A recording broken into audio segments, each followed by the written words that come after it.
వెనజులా అధ్యక్షుడు Nicolas Maduro మాదిరిగానే 1989లో Panama పైనిక పాలకుడు మాన్యుయల్ నోరిగాను అమెరికా బంధించింది. వీరిద్దరి మధ్య కొన్ని కీలక సారూప్యతలున్నాయి. ఇద్దరు వివాదాస్పదమైన ఎన్నికల్లో విజయం సాధించినట్లు ప్రకటించుకున్నారు. అమెరికా వీరిద్దరిపైన మాదక ద్రవ్యాల అక్రమ రవాణా ఆరోపణలు చేసింది. ఈ రెండు ఆపరేషన్లకు ముందే అమెరికా తన సైనిక బలగాలను భారీగా మోహరించింది.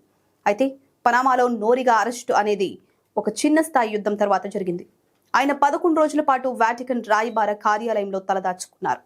అప్పుడు సైకలాజికల్ వార్ఫేర్ తంత్రంతో అమెరికా ఆయన లొంగిపోయేలా చేసింది.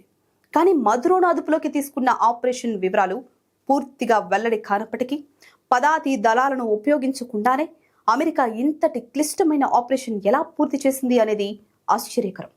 మదురో భవిష్యత్తు ఏమవుతుందో ఇంకా స్పష్టత లేదు. కానీ ఆయన కూడా అమెరికా జైల్లోనే తన జీవితాన్ని ముగించే అవకాశం ఉంది.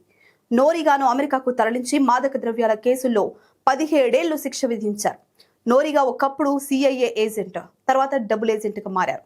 ఆయన్ను అపహరించడానికి ఇది కూడా ఒక ప్రధాన కారణం.